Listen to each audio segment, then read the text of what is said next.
पिछले दो वीडियो में हमने आपको त्रिकोणमिति का फॉर्मूला सिखाया।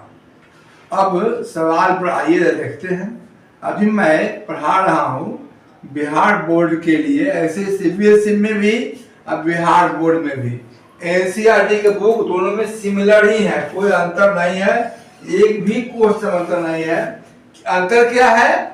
सीबीएसई होगा इंग्लिश मीडियम, बिहार बोर्ड होगा हिंदी मीडियम, और कोई अंतर नहीं है।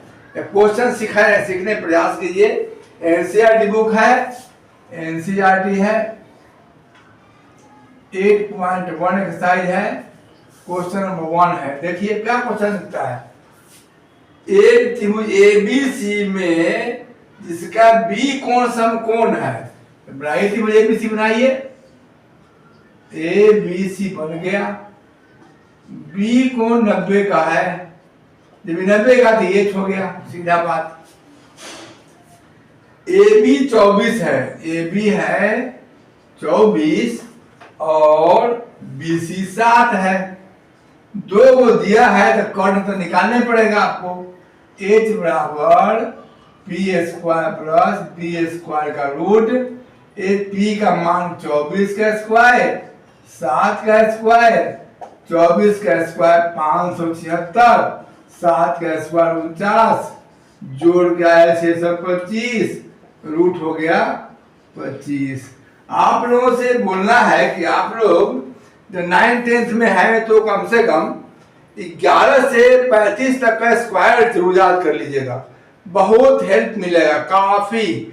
ये समझिए कि 11 से 35 तक स्क्वायर याद है तो आपको 80% क्वेश्चन इन्हीं से आता है, बल्कि 90% क्वेश्चन 35 तक स्क्वायर घर जाता है। उसके आगे क्वेश्चन केवल 10% रहता है। इसलिए आप लोगों से गुजारिश है याद कर लेंगे, बड़ी आपको सहूलियत होगी। चलिए निकल गया, ये आ गया 25। चलिए आगे क्या करना है, इतना देखो, आगे देखा जाए। कहता है sign A into cos A का मान निकालना है। Sign A into cos A पहला है इसका।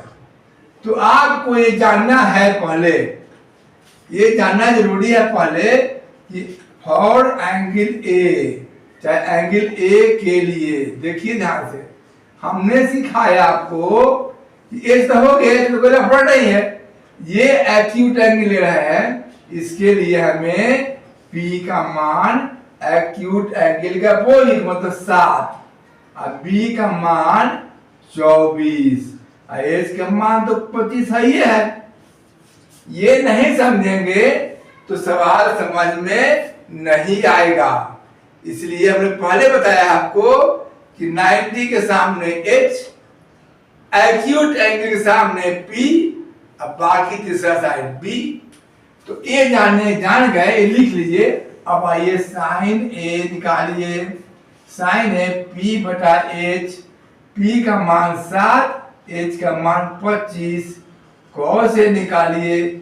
B बटा H, B का मान 24, P का मान H का मान 25 निकालिए। अब sign A into cos A बराबर 7/25 गुना 24/25, 7 का 168/625। ये हो गया आपका sign A Guna cos A. ये हो गया पहला क्वेश्चन, इसका फर्स्ट है। अब इसमें सेकंड पार्ट भी है। सेकंड पार्ट क्या है? सेकंड पार्ट है साइन सी गुना कॉस सी। तो लिखेंगे for angle C, angle C के लिए, चलिए एंगल सी के लिए निकालिए। इस एंगल के लिए क्या है हमारे, इस एंगल के लिए H का मान तो 25 से रहेगा, P का मान हो जाएगा 24 और B का मान हो जाएगा 7। ये जानने के बाद आप लिख लीजिए। इसके बाद क्या है भैया, इसके बाद है साइन सी गुना कॉस सी। साइन सी गुना कॉस सी, साइन बराबर P बटा H, P का मान 24/25 और कॉस सी, कॉस का मान B बटा H, 7/25 मान सेम ही आया, इतना मान आ गया, निकाल गया। और बस ये ऐसे हो गया। आसान है, हार्ड नहीं है। यदि आपको पीबीएच क्लियर नहीं है तो वीडियो बार बार देखिए, समझ में आ जाएगा। वीडियो अच्छा लगा हो तो लाइक और सब्सक्राइब कीजिए।